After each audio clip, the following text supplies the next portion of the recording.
Here we go. Let's grab us an umbrella. Not that it's going to do us any good. Got it?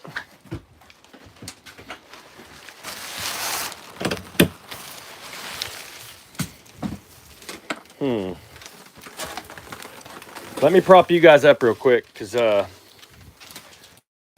got a little bit of a mess going on here. Take off these sunglasses. We won't be needing those today. We're going to put this in there like that. Okay, and then we're going to take, we're going to get our phone holder thing. We're going to come outside. Whoa, that wind's a little bit rough, guys. The rain is coming from a different direction. Dalton, I'm doing great. How about yourself? Happy Easter. I forgot the screwdriver inside, but let's go out here and see if we can get this umbrella to prop up somewhere where we can kind of stay semi-dry. Would you look at that? It fit right inside of the freaking, it fit right inside of that little thing on the back of my boat. Let's go inside and go get us a screwdriver. We're gonna need one. So one of the live wells on my boat is clogged up. So I gotta get it unclogged. Hopefully we can get it with this screwdriver. Let's look around the camper and see what we got for tools, because I don't even know, if I'm being 100% honest. We may have, it seemed like I put some more tools somewhere. I need to take out the trash. But it seemed like I had some more tools, and I just don't remember what I did with them. We're not going to take that trash outside yet because it'll get full of rain and it'll be a pain in the butt to get to the, doing pretty good, just getting some stuff together to go target some bluegill with the fly rod later. Heck yeah. Heck yeah. Yeah, let's see what I got out here, guys. We'll look in the side of this camper and see. I know I got some more tools somewhere. Like I got a little wrench here in front of me.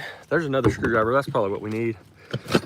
We'll get these other two screwdrivers because I'm thinking we can get away with a flat blade or a Phillips.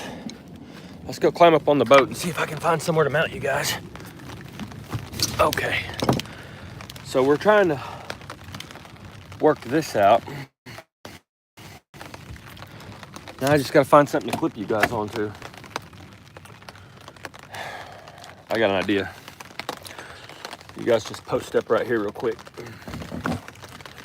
Hang on, guys. I'll catch up with the comments in a second. I gotta figure out how I'm gonna clip my phone. I'm using my clamp from inside the house, the one that I normally use for tying jigs.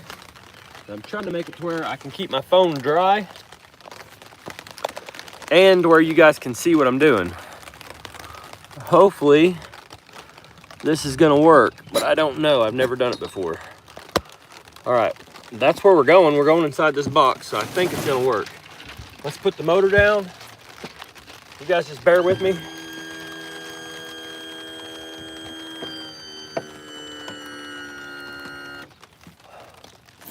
Yep, we're in the mud. Motor's in the mud, guys. I'll try to steer you guys around the best I can to get you guys into the where I'm going. This box is dirty, guys. Don't be judgy. Don't be judgy. Let's see if we can't clip you guys somewhere else now where you guys can get in here with me. We gotta figure out something. You guys just bear with me. Hard to bring you guys along for all of this, but we're gonna figure it out together. I won't be able to read the comments for a minute, but I will catch up with them in a second. Just let me get this mounted in a way to where we know it ain't gonna fall over. I think this will do. Yeah, that'll work. I think you guys will be all right. And we'll fold this back out of the way. That was our light. Guys, so what we're doing is I've got this line right here. Let me see if you guys are in frame. There we go. There's a line down here. I don't know if you guys can see it, but there's like a lot of wiring and stuff like that down here. For my bilge pump, we got a water separator. It's all dirty. I really need to leave this box open and let the rain flood it out for a little bit. Day's good, everybody. Randy Wilson, what's up?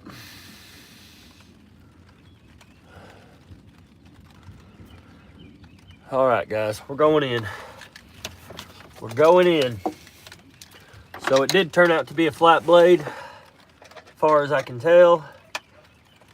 Kind of hard to see back in there. I don't know if we're even going to be able to do this, but it's a real pain in the butt where this line's at.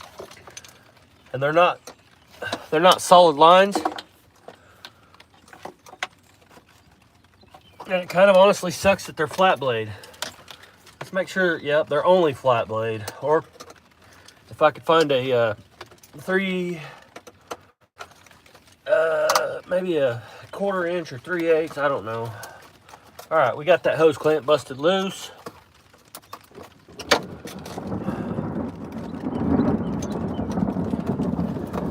Yeah, we picked a great time to be on a metal boat. Let's lift that motor up a little bit. I don't want it to be grounded. Yeah, this way the boat's not grounded. It's on rubber wheels and a plastic wheel. I don't want to necessarily be grounded to the ground while I'm trying to work on a metal boat in a thunderstorm. I know it's probably not the best idea anyhow, but we're doing it.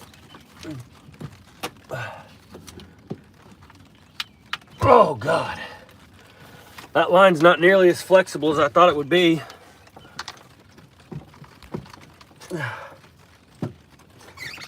Oh, yeah, she ain't coming off there, boys. So I don't really know what to do at this point.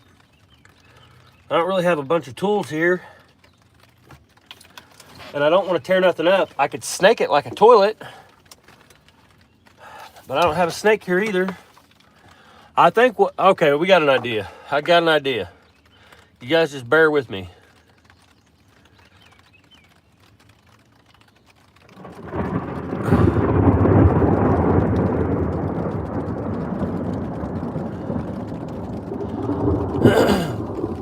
Hey, Facebook Marketplace, you can always find trailers on that Facebook Marketplace. I find some good ones on there. I passed up a few good ones that I wished I didn't. And then every time I have to unload my little flat bottom out of the back of my truck, I'm like, why didn't I not get that freaking trailer? It is doable to unload your... All right, I just tightened that back up. We're gonna go a different route, guys. Let me see. Let me get you guys up here.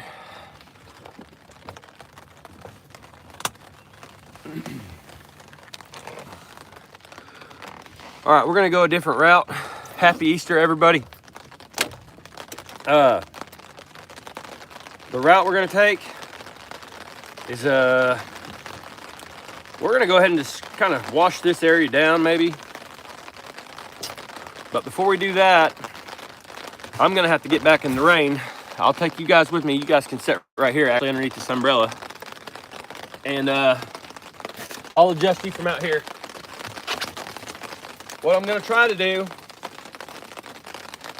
is I'm gonna get the water hose and I'm gonna plug it as hard as I can against this back piece here. So I'm probably gonna end up wet, but it's already raining. You guys are under the umbrella. I'm no longer under the umbrella, so let's do that. You guys just hang out with me for a minute. I gotta cut this water off real quick.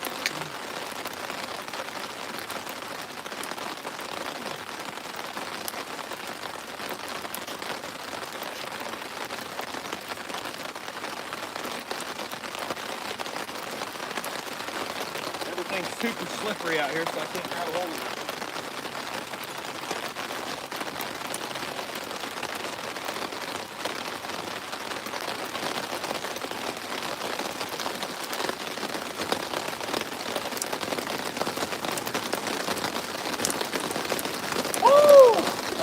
coming down, guys.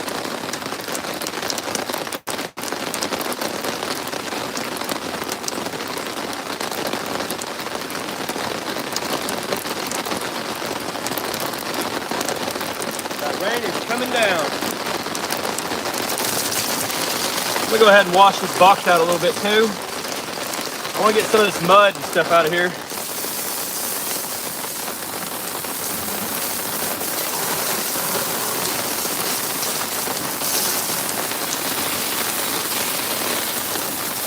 All the mud that comes back on the back of the boat ends up back here. I'm not even sure how much of this stuff I'm allowed to get wet, honestly, but it is what it is.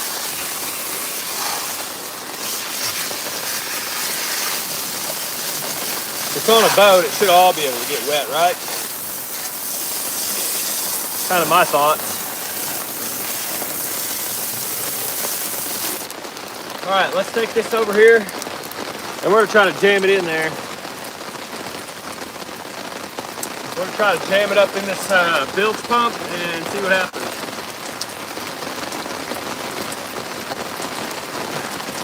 It's gotta be doing something. Building the pressure and spraying me. Woo! Yeah, I'm drenched, guys. I think we're about to go inside for a minute and let this rain die down. We'll go tie some catfish rigs or something, because this ain't gonna cut it.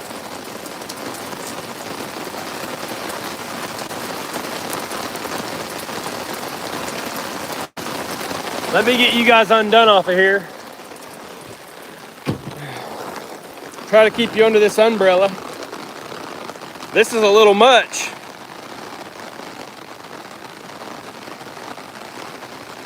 You guys just bear with me. We might go all topsy-turvy and sideways while I'm trying to get back in this camper. I gotta shut this umbrella down. All right, we got done. All right, we got you guys inside. Now I gotta try to get my umbrella. The rain was coming from another direction yesterday. All right, we got the umbrella in the shower. Yeah, let's clip you guys to the table and tie some catfish rigs or something. We got a lot of new stuff coming to the channel that I want to discuss with you guys anyway. You guys bear with me. Let me get some let me get that water off the screen and grab a few things. I think everything I need is in that box. I do believe.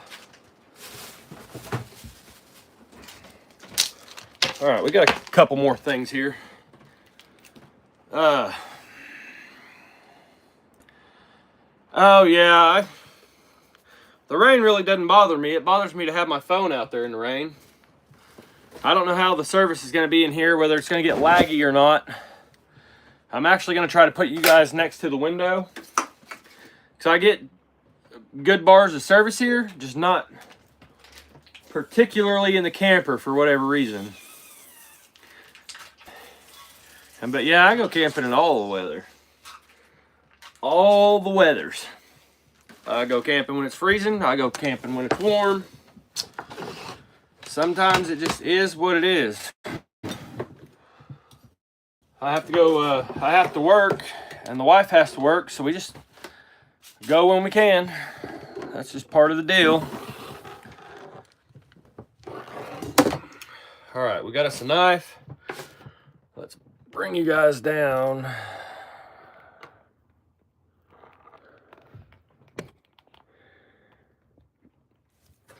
Bring you guys down to table level. Now I'm going to tell you guys about some of the stuff that's about to change on the channel. We've about got our watch hours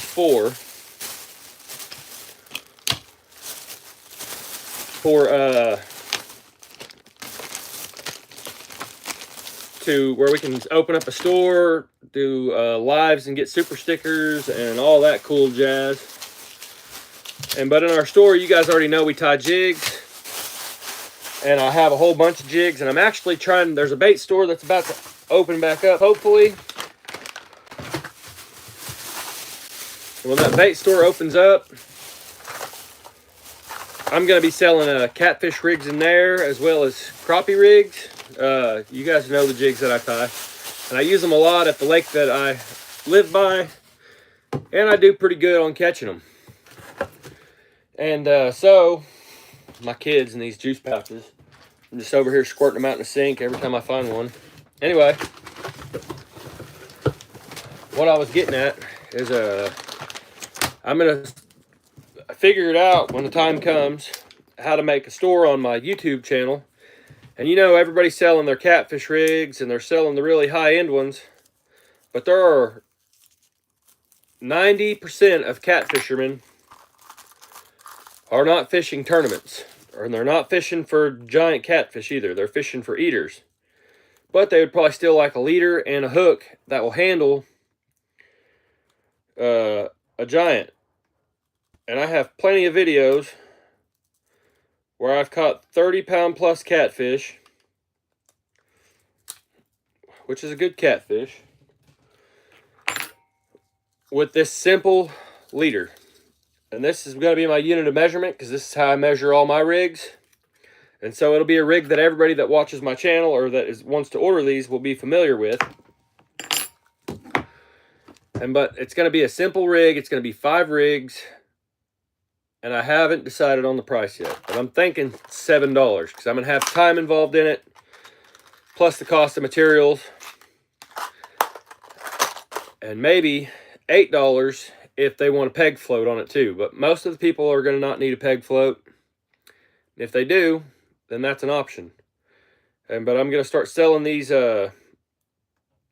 pre-made catfish rigs, 5 of them for $7, because they take a little bit of time, and plus I have the cost of making them.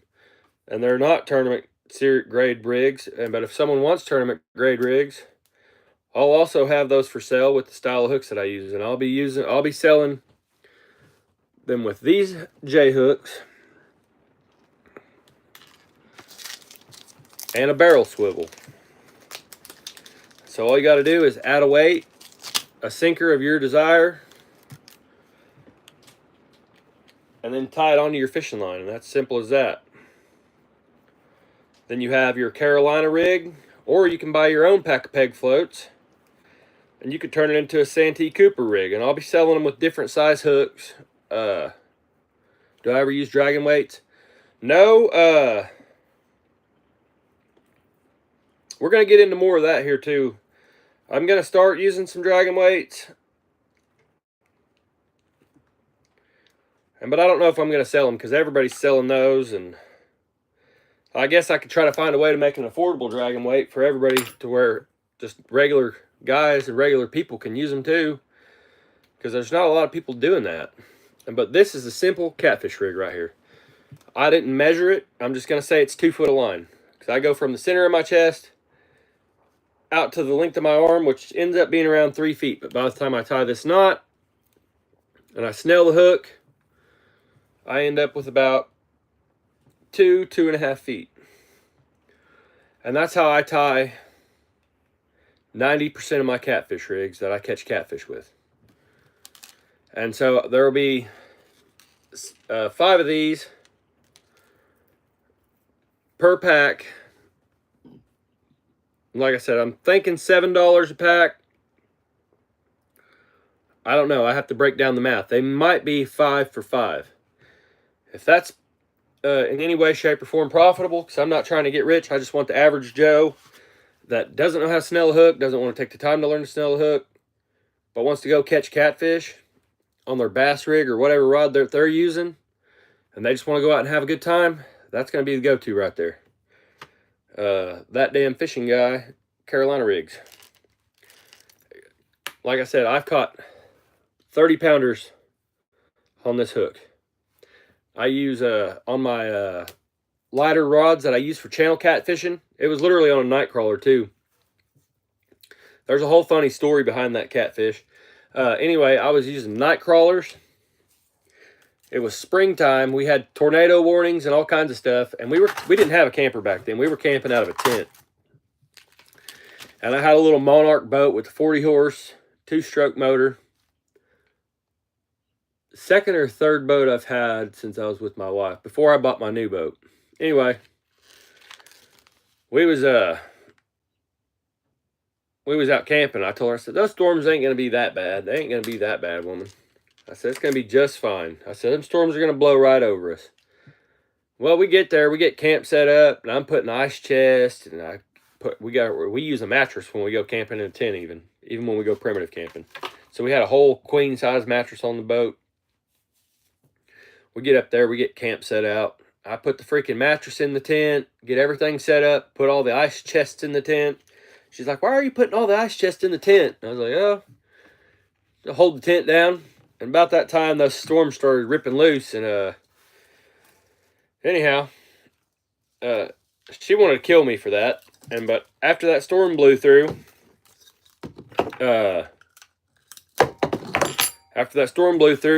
that big old blue cat came through and picked up on my freaking nightcrawler rig. And we were fishing on a cliff, and like I said, I had no intentions of catching no monster catfish. And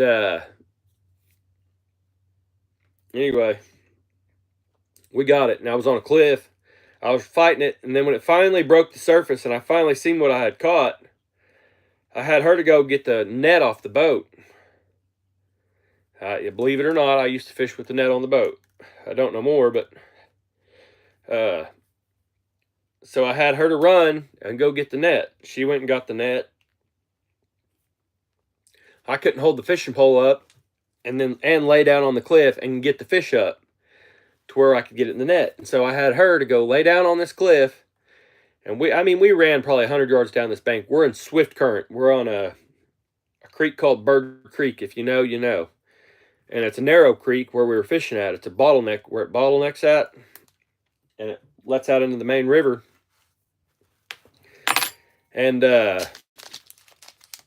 so it's flooding real bad. And the river comes up like 3 feet. I mean, almost instantly. We got the boat tied on. It's barely tied on. This boat has no bilge pump. That's wire that's plumbed in anyway. It's got one sitting on the deck. It's not plumbed in. It's not hooked up to wire. It's not on a float system. So whenever the boat takes on water or we get water in the boat, I manually have to go turn it on. Well, after this storm, we got like some water in the boat, boys. I go freaking, I have her get that net and stuff. We run like 100 yards down the bank. And it's like 10-foot cliff, and it starts tapering off as it gets closer to the river. Well, she ends up down there on that taper. I appreciate it. Adventures with NIMBY. Anyhow, she goes down there on that cliff, and she gets to the lower part. That's probably 3 or 4 foot off the water down here. And I pick up on this catfish, and it's rolling on the top. And she gets behind it, so the river's pushing the catfish that way. And I pick up on it, she drops the net down, and it was perfect, like she'd been netting fish all of her life. And I'm pretty sure that was the first fish she ever netted. And anyhow, we got the catfish, and that catfish was known as Big Bertha from... She still calls it Big Bertha. Kids call it Big Bertha. And anyway, we had a heck of a time, guys. We always go fishing. We always go good weather, bad weather. Creek south of Okmulgee. No, the only place I really go that's south of there is when I go to Kerr Dam, the locking dam. I don't remember which one it is. There's a couple Kerr Dams in Oklahoma. But I think it's, don't get me lying, but I think it's Locking Dam 16. And I'll tell you guys why I go down there. And if you're from Oklahoma, this is a golden tip for you that you're only going to get in this live. If you want to go catch skipjack, go to Kerr Dam. I've only went down there and personally done it one time, but I'm telling you, I didn't have to work hard to catch them. I've caught skipjack in other places in Oklahoma. But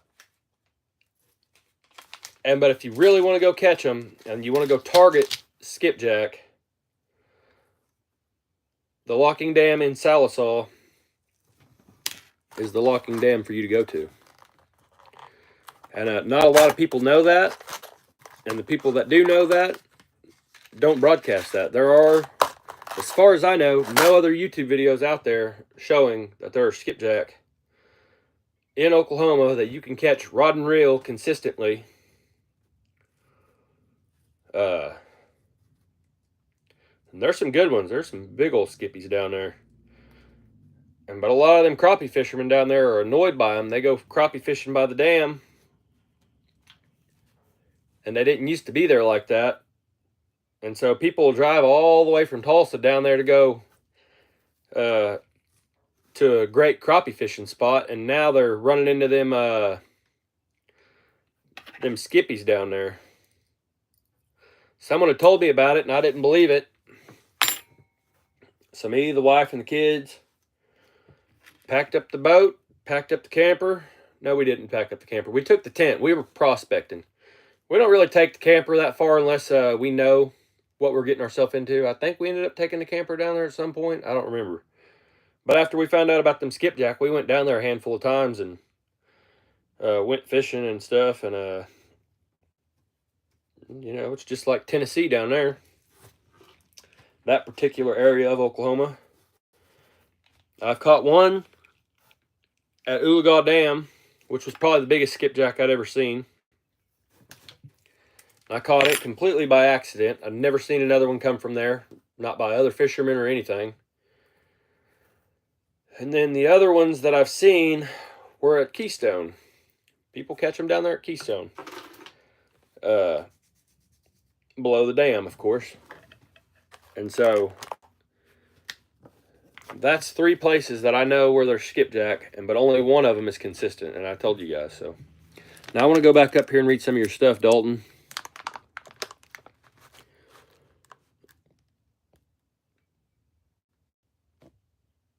"15-foot Alumacraft, 40-inch floor, nice boat, but it's never seen water." Well, that's all right. Just do it slow and do it right. My boat, I did it fast and did it wrong, and now I'm on my 3rd rod rack system because I refused to buy one of those multi-bars. And I'm not knocking them at all, by no means, any way, shape, or form. I think that they make a great product. And but I'm a welder, so I can't justify, welder fabricator, I can't justify spending that much money on something that I could just build for myself. And I know that mine are in a fixed position. There ain't no moving them anyway. But if we're being honest, if you look at all them guys that go catfishing on the YouTube and stuff, they set it in one position and they never move it again. They lock it down, and that's where it's at for the rest of its life. They're not laying them down and picking them up and swinging them out and all that jazz. They're not doing that.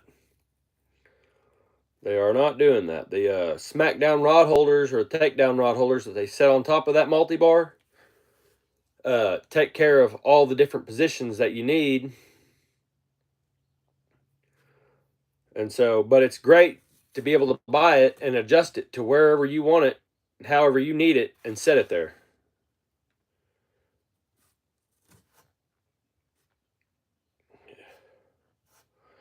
So it makes it easier for a guy that's not a welder fabricator. I just couldn't personally justify it. If I could, I would have got one too. So I think they look really cool and all that stuff. And but anyway, what I was saying is just build your boat right and do it slow. And go over everything and watch a bunch of videos, because there's a lot of people out there with a lot of great ideas. But try not to make it too heavy. That's another thing. And my boat, I also rushed into buying it because I wanted the first aluminum boat that I found that was big enough to hold all my kids, me and my wife. But I also didn't want carpet. I wanted it to be aluminum because I park on the bank all the time. I just run the nose up on the bank and then throw an anchor out the back or whatever I got to do to keep the wind from messing with me or the current. And unless there's really strong current, then I'll throw an anchor out the front and anchor up in the middle of the river. But otherwise, I don't feel like messing with an anchor. And so it's funny that I got a boat, but I still fish from the bank, but whatever. So yeah, I would take my time with it. If I had it to do over again, I would not have bought the boat I bought. I would have bought one of them Tracker Grizzlies or whatever. I would have bought a 18-foot boat with the widest beam I could possibly get. And with the widest beam I could possibly get and the biggest motor that I could get on it, preferably a 90 horse. I would have paid more for the motor and less for the boat. I still like that my boat has 2 live wells, where the Grizzlies, all the ones that I've seen at Bass Pro Shop, they only have 1. But when both of my live wells are working right, I like to use the small one for bait, and I like to use the big one for stuff that I plan on keeping. But that being said, if I planned on keeping fish, I could always just throw a cooler on the boat and throw ice in it, and then... What's up, Pintev?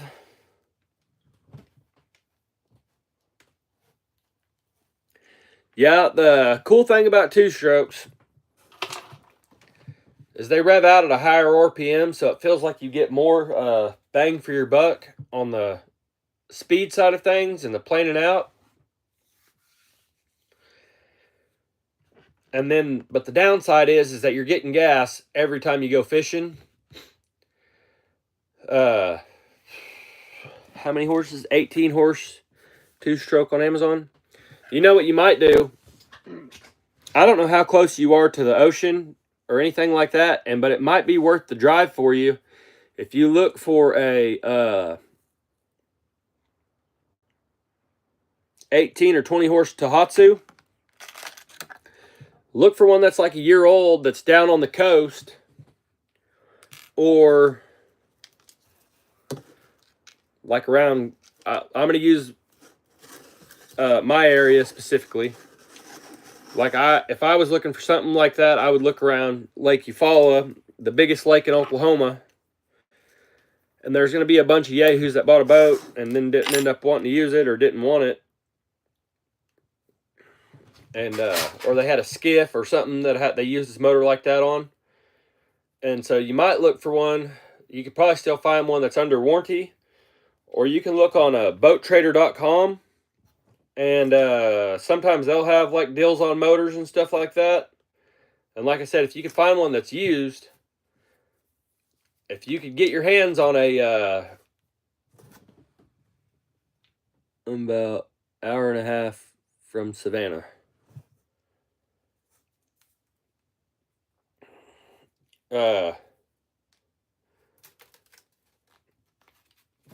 If you can get your hands on one of those Tohatsus, I've watched a million videos, and because I was thinking about buying one for my small aluminum boat before I found the Mercury that I found on the internet. I found it on Facebook Marketplace. Also, if you just keep your eyes on Facebook Marketplace, you never know what you're going to run into. That little 3.5 horse Mercury motor that I got for the 10-foot John boat.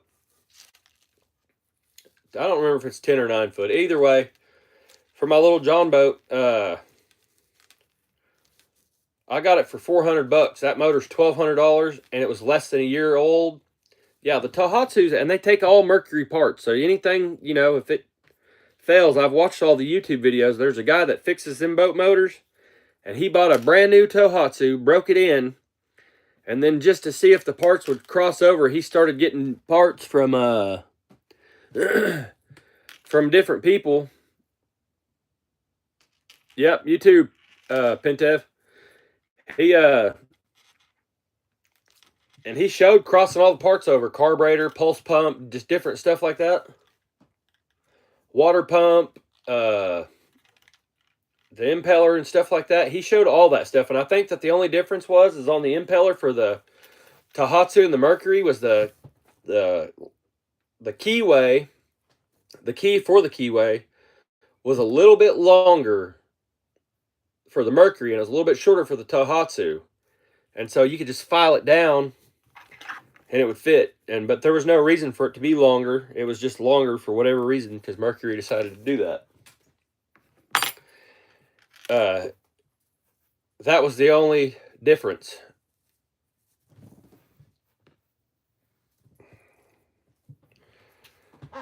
And so how long have we been tying these? I've been BSing a lot too, but I've already got quite a few tied up. I think I got 5 tied up. And so I'm trying to factor that into my time, which I already have friends that want to buy them, so that'll be all right. But just a simple 2.5 foot to 2 foot rig, a pre-snelled bait holder hook, and a barrel swivel. And that's like I think this is an 80-pound barrel swivel. But an 80-pound barrel swivel matched up with this hook. This hook, I've straightened them out with 30-pound test line. And so, like I said, this is a rig for catching eater fish, but it will land a giant if you know how to fish. If you don't try to horse them, you'll get it. And so literally that's how I make every leader. I just grab it with my fingers, center of my chest, take my knife, cut it, and then you guys that are watching this, feel free to adopt this rig yourself because it works with every hook. It's easy. I've never had this. I know that there are better snell knots, but this has never failed me, not one single time. It's never failed. Simple, simple, simple. I just go around that hook about 7 times. Well, I guess I forgot to cut it. That's all right. We'll make it work. We'll make it work.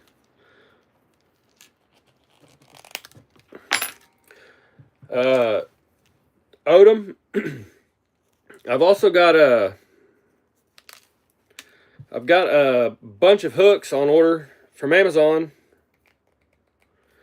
and they're supposed to be arriving at the house. I ordered a whole bunch of hooks with the eyes. I ordered a bunch of 1/16 because I'm gonna be honest with you, there ain't a whole bunch of people that fish with the 64th and 80th of an ounce jigs like I do. And there's a bait store that's opening up, and I plan on having my jigs in there. And I'm also going to have them in my YouTube store. And so I've been ordering some different kind of jig heads. And I ordered some stuff from Reuben. I'm pretty excited to get that stuff from Reuben.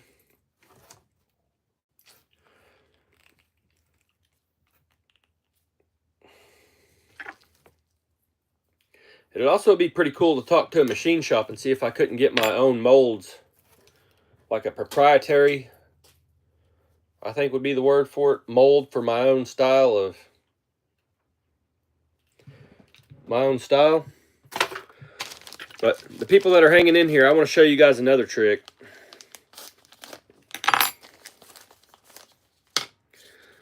These peg floats right here, these are the only kind of bobbers I buy because it has a, if that'll focus, it has a hole in the end of it. This end has a hole in it. And so you can take these out. I'll just use this for an example. You can run your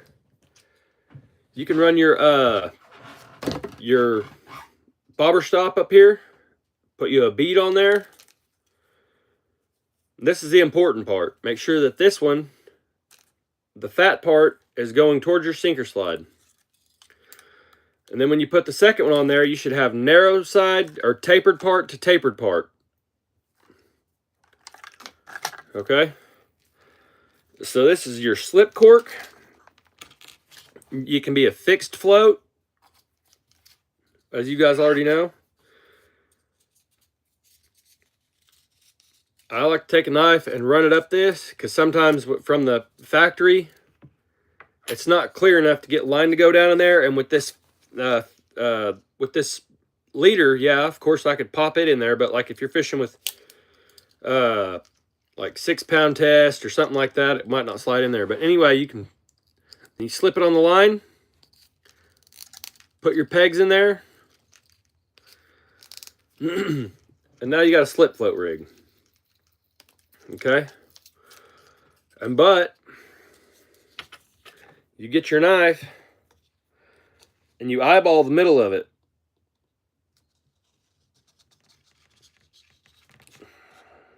And then you just roll it on a flat surface until you got it going through there. Rock it back and forth. And do that in different sections until it pops apart.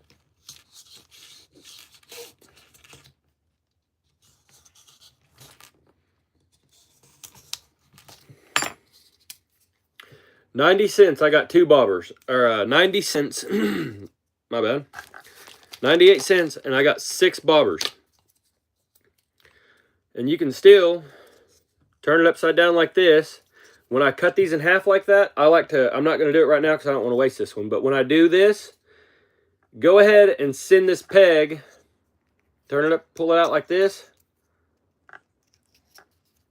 and push that peg all the way inside of there.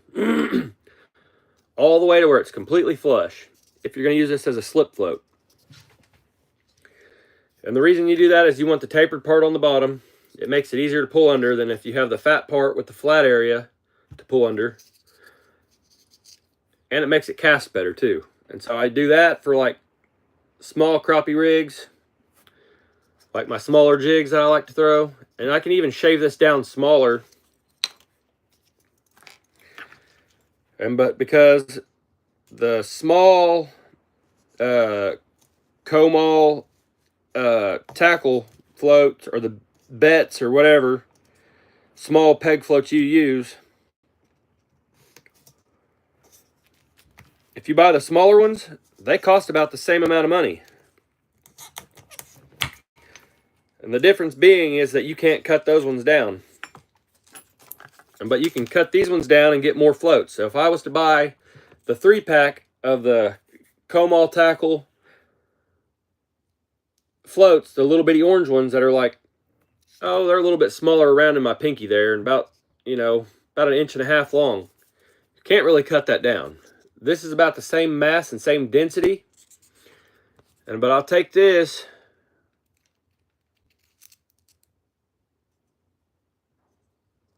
No, I didn't see it. But anyway, I'll send this, if I'm using it as a slip cork rig, I'll send that peg all the way home. I'll push it all the way till it's flush at the top. And then I'll use it for a slip cork rig. Or if I'm using it for a peg float, then I just obviously take it out and then kind of leave that peg to where you can adjust it. But I love these corks. But you can take half of this, pull out that peg, and again, just because of the turbulence it causes when you're reeling it in, this particular way is more hydrodynamic. So when you're reeling it in, if you set that 3 inches from your hook, you're in a snaggy area, or that's just how the fish are feeding. They're feeding up. You get your peg. And on stuff like this, when I'm fishing with using these peg floats for on a Santee Cooper rig, I like to send those pegs home. If you don't send them home and you don't clear out this slot before you put your leader in there, sometimes it'll pop off when you set the hook. And so what I like to do is I like to send that all the way home, and we'll just go ahead and do it on this one, and I'll keep it for personal use or something. Send it all the way home. See, I just shoved it all the way in there flat. Now, if you need to adjust it, it's hard to pull on that line once you send that that peg home. But you can take the tip of a knife. See, that one's kind of blunt. You don't want to cut into your line. You can go right in that groove, and you can ease it out. And then you take the edge of the blade of your knife and just grab it into the side of that plastic, and it's shot off somewhere across the room. But anyway, and then you can adjust it, slide it up and down your line, or whatever you want to do. And but anyway, yeah, those are my favorite. I buy them in 2 sizes. I don't know what size it is because it doesn't say. It might on the back. It doesn't. But I think this one is, that's a 3-inch peg float. I use those on my big catfish rigs. And this is a 2.5-inch peg float. And they're both like 98 cents a pack. So this one, catfishing. And I'll also run this as a slip cork rig for catfish or whatever.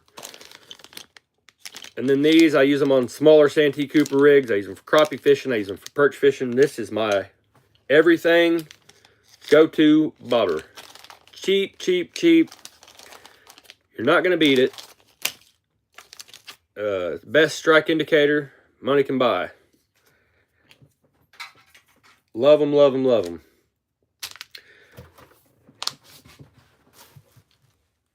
Caught a gar on 2-pound test. How big was that gar, Randy Wilson? I'm going to have to look that up when we get off of here. That's pretty interesting.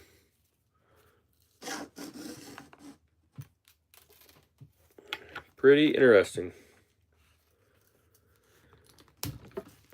Oh, some more new stuff is coming to the channel that I haven't got to tell you guys about. So you six will hear about it. After this week,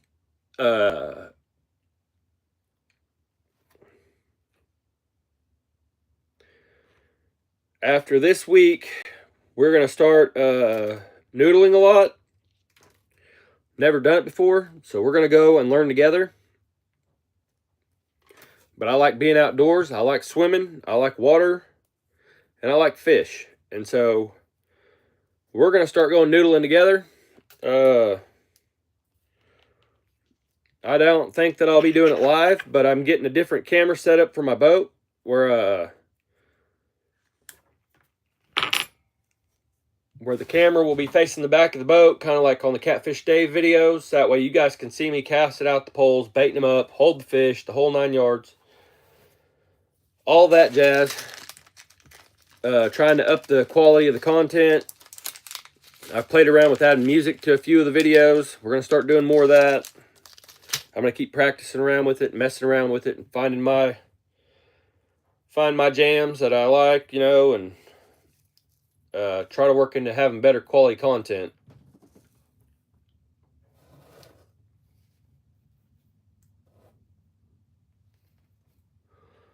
That's crazy. That is crazy. 2-pound test fishing line. That boy can fish. I mean, if a tooth would have got snagged on that line at any point, it could have just been over.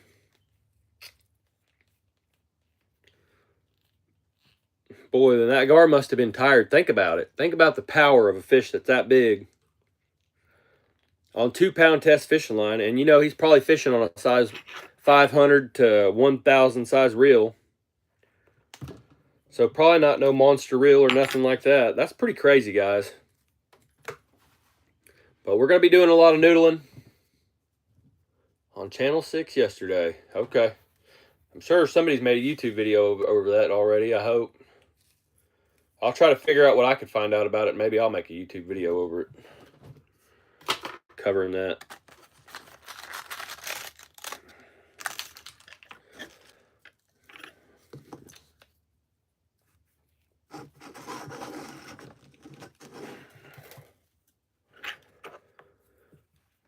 We're going to tie one more rig, guys, and we're going to hop off here. It's still raining outside. It's just too much to battle that rain and try to get the camera right and everything else and the lighting right. And if the sun was out, I'd be a lot better off doing that. But right at the moment, kind of a pain in the butt.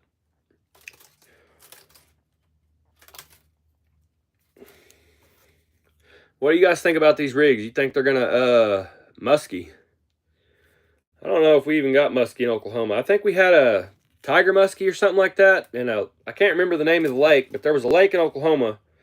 They had stock tiger muskie in it, but I don't know if they ended up making it or we had a bad summer and it got too hot for them or what the deal was. Does it get too hot for muskie? Like, is there a certain water temperature that they prefer, like trout or... I'm curious to understand that, but we had a lake that had tiger muskie. I read something about it probably 6 years ago. I was wanting to catch a muskie real bad. I was watching a bunch of northern videos. We had a lake that had tiger muskie in it, but I'm not sure that they made it. There was something about it. There was some kind of, I don't exactly remember, but they did stock a lake with tiger muskie.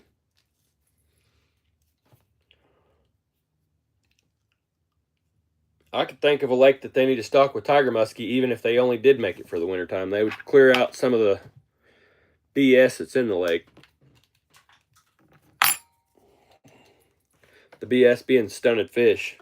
If we had an apex predator that could come in and wipe out a bunch of the junk that we don't need in the lake, or help out the stunted population by wiping a bunch of them out and then die off in the summertime so they didn't become an issue, that'd be great.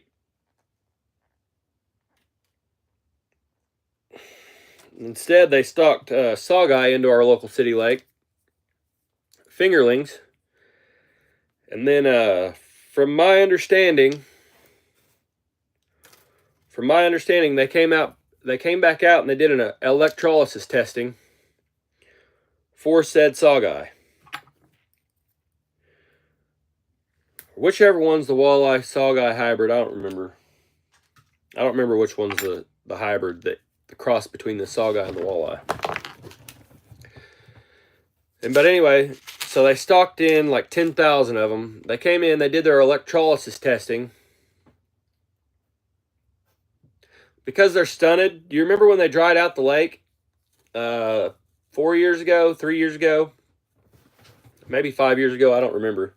But it was dried out for like 2 years. First, they dried it out to rebuild the dam, then it filled up. Then they dried it back out, drained it all back down to redo that bridge. That something about the elevation or something. And then they messed the bridge up because now it's so low you can't fish underneath it, but you used to be able to. But anyway, the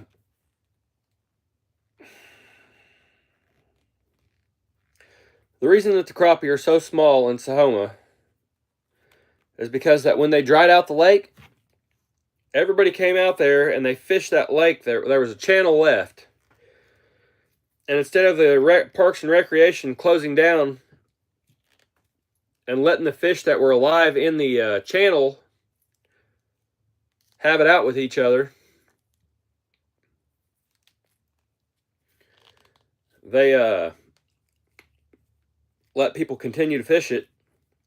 So people were leaving out of there with baskets of big crappie, stringers of bass, and all the big catfish one could carry. And because it condensed them and it made it like shooting fish in a barrel. Well, then lake water came back up and there weren't that many predators. There weren't enough gar, there weren't enough catfish, there weren't enough bass. The bass has made a bounce back. But the catfish bounced back really well, which they stock Pretty Water every year. And so my theory is, since you predominantly catch channel cats from Sahoma Lake, is that the channel cats that they release up at the Pretty Water, some of those end up spawning, and then some of the fry end up washing down into the Sahoma, and then so that's why it's, they're abundant. You can catch channel catfish like crazy out there. Big ones too. But there's not enough apex predators out there keeping check on the crappie population. And so they've stunted themselves. There's not enough food to fish ratio. And so they're stunted. And they're all competing for the same food. That's why you can go out there and limit out in like 30 minutes. And most of them only be this big. But they've gotten better in the past 2 years. I used to go down there and I'd catch like 1 keeper crappie for every 1,000 crappie I caught. And now, like every 10 crappie, I might catch a keeper. Sometimes I catch more little ones than I do keepers, depending on the area of the lake that I'm fishing in. It has gotten a little bit better, but all those walleye, saugeye, hybrid, whatever they were, that they stocked into there, they stocked 10,000 fingerlings, and crappies eat minnows, which are also about the size of a finger. Even little crappie eat those. Plus, the bass population has bounced back. But those walleyes' diet is primarily crappie.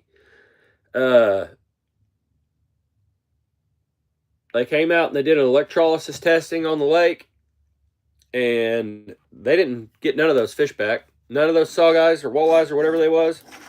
There was none of them left, guys. They literally turned fingerlings loose in a lake to control a population of crappie that's out of control, and the crappie and the bass ate them all. Now, if you were thinking, in theory, if you're going to turn something loose to control a population, whatever you're turning loose needs to at least be the average size of whatever you're trying to control. So, you know, saweyes and walleyes that are, you know, 8 inches long, 9 inches long would have been, in theory, a better idea. Because these stunted crappie are full of eggs, and they're laying eggs, and they're having more babies, and more babies, and more babies, and more babies, and more babies. If you would have turned loose 8 to 9 inch walleyes and saweyes, all the babies that were produced that year, most of them would have got eaten by the freaking bass, the saweye or walleye or whatever they were, and the catfish. But instead they turned loose fingerlings. That's just like feeding all the fish that are already in the lake. That doesn't make no sense. And so that's what our tax dollars is up against in Oklahoma. People that don't think stuff all the way through.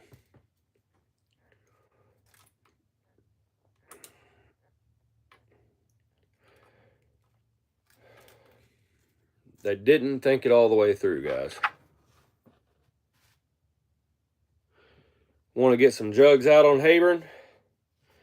Habern's always been kind of hit and miss for me. I know people catch good fish out of there. I know there's a lot of good crappie in there. But it's really been hit and miss for me.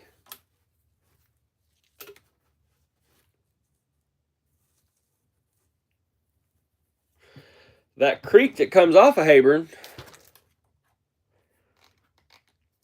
you know the one. I don't really want to name it because it's kind of that's a honey hole. That's a treasure. I've never caught more flatheads consistently, and I haven't really fished it since I started YouTube. And I really need to. But I don't. That guy that owned the section that I used to fish in, he sold it. And the particular section that I used to fish in, I would catch one flathead after another.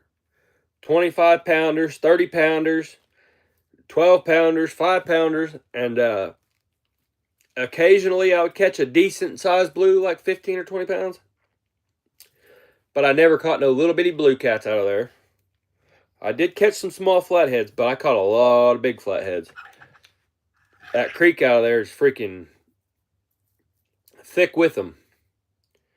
Thick with them. My wife, that's her favorite spot. She wants me to find a new spot on that creek so bad it ain't even funny.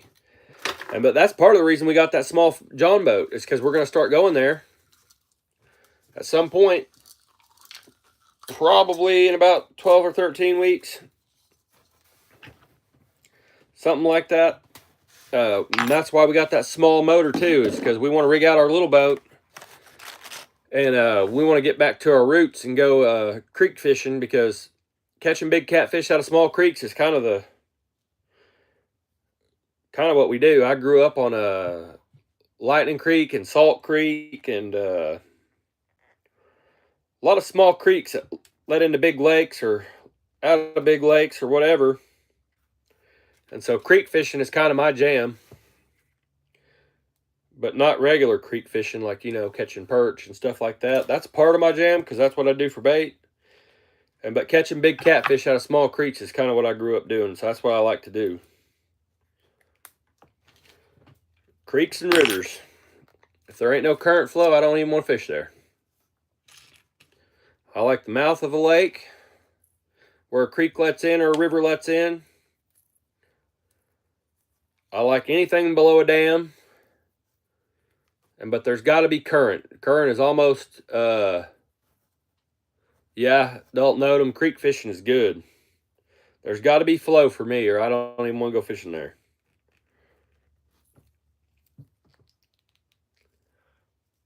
A crazy thing is I watch so many people catch big catfish, open lake, open water, but that just ain't for me. I'm a river and creek kind of guy. The muddier the water is, the better. Unless I'm crappie fishing. If I'm crappie fishing, I like a medium mud, if that makes sense. Or stained water. I like a little bit stained, not stained really dark, but stained to where I can have like a foot of visibility. I really don't want more than a foot of visibility in a creek. Oh yeah, no doubt, Dalton Odom. There's a creek by my house I go fishing at, which you've probably seen it on some of my lives, or maybe you haven't, but last summer I would tie jigs and I would go take the camera and we would go down to the creek and we would go catch bluegill and stuff like that, which those videos are about to start coming up because we're at some point, I think actually next weekend we're going to set a trot line. We're not going to keep very many fish, but just sometimes we just like to set trot lines because I grew up doing that and the kids like doing it. It's fun for them. It's not so much fun for the kids to sit and watch fishing poles all day long like I did yesterday. I fished from 6 o'clock in the morning till 4:30 in the afternoon yesterday. And that ain't very much fun for the kids. And I did that in the rain, and it was high for the day was 60. And it literally rained all day yesterday. Off and on, of course. And I didn't start catching fish until around 2 o'clock. And it's like they all came at once, and then it just shut off, and then it was done. But yeah, so we're going to set some trot lines for the kids. I'll take you guys along for that. And I mean, it's the same reason we're noodling. It's just because we like fish. We don't care about the means of the nature of the way we catch them. We just want to catch them. And we're going to let them go, so. And it's a fun way to kind of like a pre-fishing area to learn about the waters you're fishing in, especially when they're new to you. And the place that I'm staying at or I've been staying at and going to continue staying at every weekend for a little while, is relatively new to me. I have caught big fish here, but the places that I fished were all highly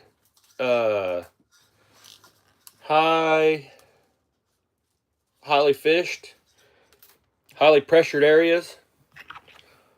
But I have caught big fish in those areas. And I'll probably do it again at some point. But now I'm on my way. Have a good one, Randy. At this point, I'm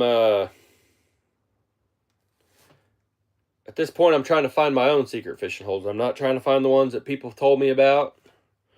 I'm not trying to find the ones that I found on Navionics. I'm out driving around with the sonar, which was part of what I did yesterday. Not live scope or anything, just down imaging, not even side scan, just down imaging. I went out and I found some catfish. I found them early on in the day, but they had lockjaw. They wouldn't bite, so I moved around a couple times. Caught a few catfish at a couple spots. They were real hit and miss, and the fish were real scattered. And so I'd ended up going back to spot one, which I'd scouted out last weekend, actually. I scouted it out last weekend. There was a lot of fish there. Scouted it out last weekend. Went down there first thing yesterday morning. Nothing. They all had lockjaw. There was fish there. So I shot back up the river at about 10 o'clock, 11 o'clock, something like that. I hung out at the boat ramp, got some shad. And I was using way too big a shad, too. That was one of the things that maybe the reason that those fish had lockjaw is that the shad that I was getting by the boat ramp were 2 inches, 3 inches, 4 inches tops. And those 3 to 4 inch shad ended up being the ticket. And I was out here fishing with 6 to 8 inch shad. And I would get bit, but they weren't committing.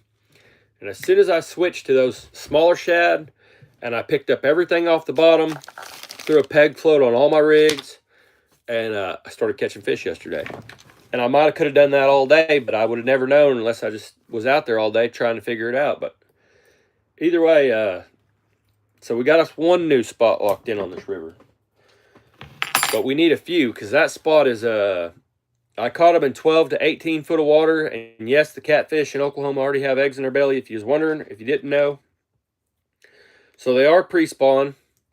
So they should be eaten up if you can catch the right weather. This rain for the past 2 days, 3 days, I don't remember how long it's been now.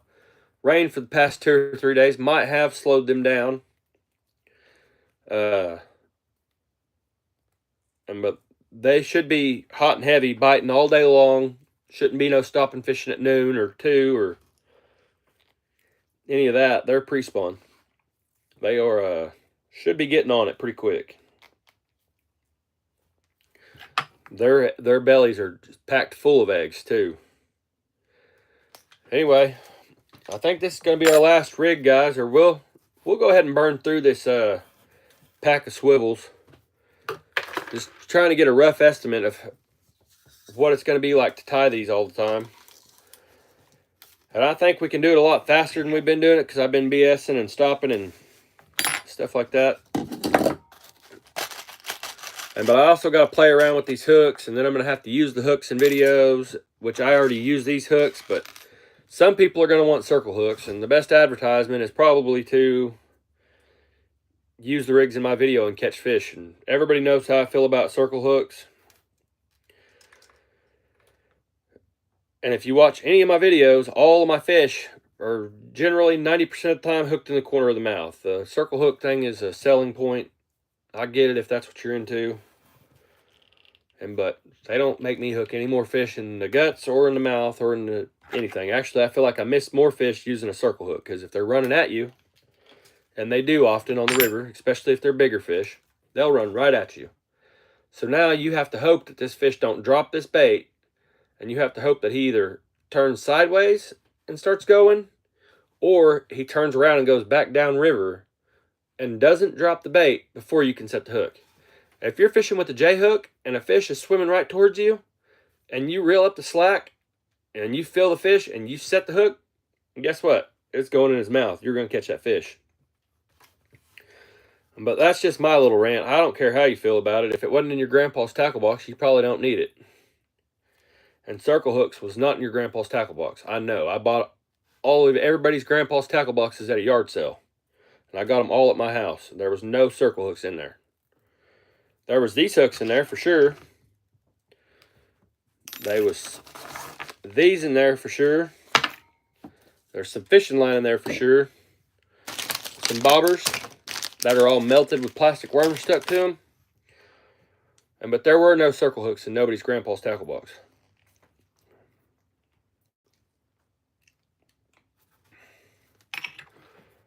And literally, even the videos, if you don't believe me, or you just trust me, hear me out, go watch that video of let's go set a trot line, or let's go run a trot line together. It's not that far back in my video selection. Go and watch that video. And a trot line, for anyone that doesn't know, is a line that has a series of hooks stretched across the river. Like every 6 feet or every 4 feet or something like that, you have a hook. You can have 25 of them, or usually you have 25 of them. I use 23 because I use 2 of my bait clips for putting weights on there. Every fish that was on that trot line, and there were multiple, there's 2 videos actually this year of me catching multiple catfish on trot line. Not one fish, not one, swallowed the hook. Every single catfish in the video hooked in the corner of the mouth. Every one of them. Every last one of them. And they were all with a J-hook. Every one of them. And so I'm going to keep on letting everybody know about that, because it's just a big selling gimmick, you know. Everybody already has J-hooks. Everybody already has J-hooks. J-hooks are cheap. J-hooks are affordable. Well, how are we going to make more money? Well, we're going to have to make them think that they got to have this in order to do this. Half the time, fishing products are not about helping you to catch fish. They are about helping you to empty your wallet. They're about catching you and not the fish. And that, again, that's another reason I'm making these affordable catfish rigs, is because I don't think you should have to break the bank to go catfishing if you or any of that stuff. So I'm going to make an affordable catfishing rig, and I already use it in all my videos, so I already have advertisement. And they work great.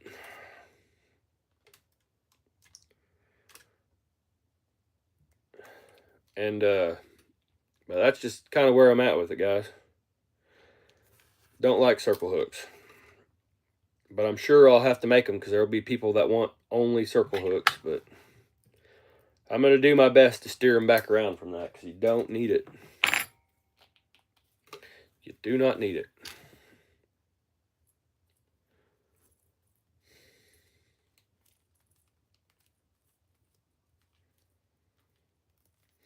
If a trot line won't prove to you that you don't need it, then nothing will. But that should do it right there, because there's nobody that's sitting there watching the trot line. What a catfish does when it grabs food, other than flatheads, blue cats and channel catfish, and even flatheads for the most part, when they grab a bait, there's competition for said bait. You ever dropped a piece of night crawler into a tank of perch and sat there and watched it? 900 of them perch will all run at that same piece of bait. So when the bite turns on and you got a trot line set across the river, you have a massive scent trail flowing down that river or creek or stream or whatever. Even in a lake, you'll have a massive scent area. And so you're going to get competition for those said baits. And so when a catfish grabs a bait, he don't just sit there and swallow it. He grabs that bait and he runs with it. And so,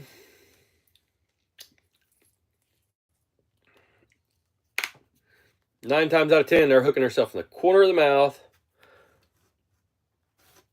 the bottom of the jaw, or the top of the mouth. But most of the time, 90% of the time, it's in the corner of the mouth. Hands down, that's just how it is. It doesn't matter what hook you use. 90% of the time, you're going to hook the fish in the corner of the mouth.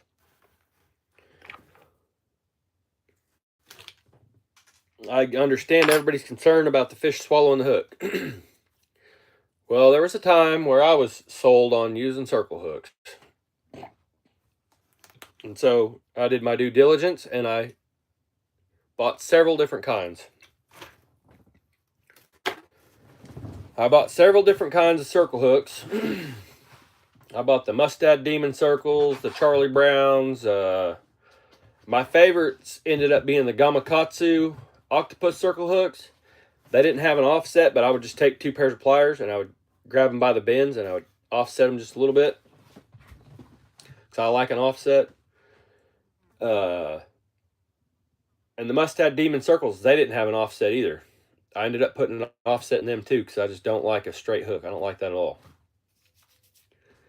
That's just also an opinion.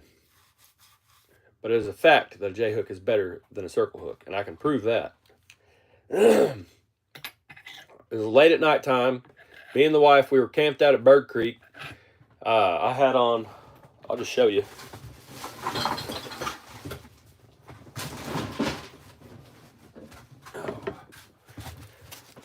I had on one of these slip corks. I use these a lot in the summertime.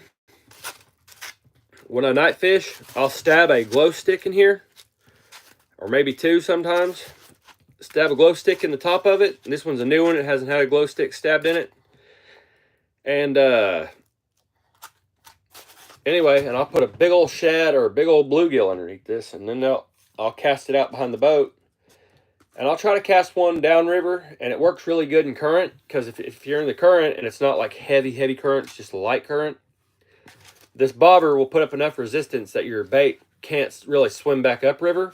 And so when you're casting them downriver, you can stagger 2 or 3 of these if your bait's not huge. Just a decent hand-sized bait, not like a largemouth bass or something. Get you a hand-sized bluegill or something, or a hand-sized shad, or a little bit bigger shad, and it'll handle a little bit bigger shad. Anyway, you cast them out behind the boat, and you stagger them. Well, one night, I was trying those Mustad Demon circle hooks, and I had it underneath one of these, about 9 foot deep. And I never eat flatheads. I never keep them. Don't do that. I just don't. They're my favorite fish. They're my favorite fish to catch. They're the coolest fish, in my opinion, that we have in freshwater. Outside of the alligator gar, they're about tied because I like both of them a lot. Anyhow, my bobber, I was sitting out there on the boat, and it starts coming back towards me. Well, we got a pretty decent flow, so I knew that bait shouldn't be coming back towards me. With the Mustad Demon circle hook, that's not supposed to gut hook a fish. If they swallow your bait, guess what? They swallowed the hook. And with the Mustad Demon circle hook, I gut hooked a flathead.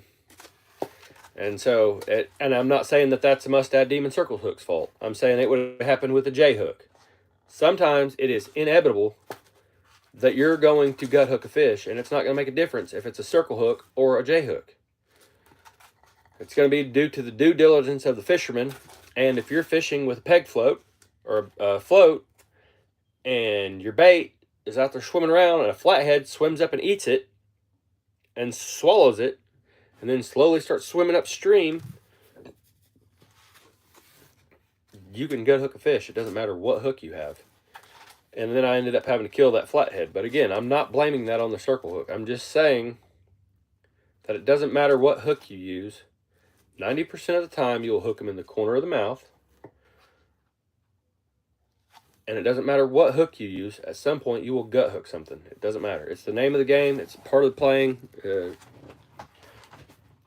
you're afraid to gut hook a fish, then don't fish, because I don't like it either. It freaking breaks my heart a little bit to gut hook something and then to either try to get it ungut hooked. And you know when you gut hook something deep enough, when you can reach down there and you pull it out, and you can smell that that smell of guts, like when you're flaying the fish, you know, and they don't normally smell like that. But yeah, it breaks my heart a little bit too, but it's not due to the kind of hook that you're using. It's just due to the fact that that's the name of the game, and it's part of the game you're playing. So anyway, we've tied up 12 of those catfish rigs. I need to order some bags off of Amazon. I got to still figure out how I'm going to package them. In theory, if the bags are cheap enough, I would like to put one inside of a bag like this size, and then put 5 of those bags inside of one bag, and then again, sell it for around $7. So you get 5 rigs, individually bags, that way they're not all tangled up when you get them. You can just slip it on out, unstring it, catfish rig. Boom. That's the plan. You guys have a happy Easter. I hope you guys, hope I didn't rant too much about the circle hooks. Use whatever makes you happy, because that's what I do. And you guys have a good one. Happy Easter. I'm out, guys.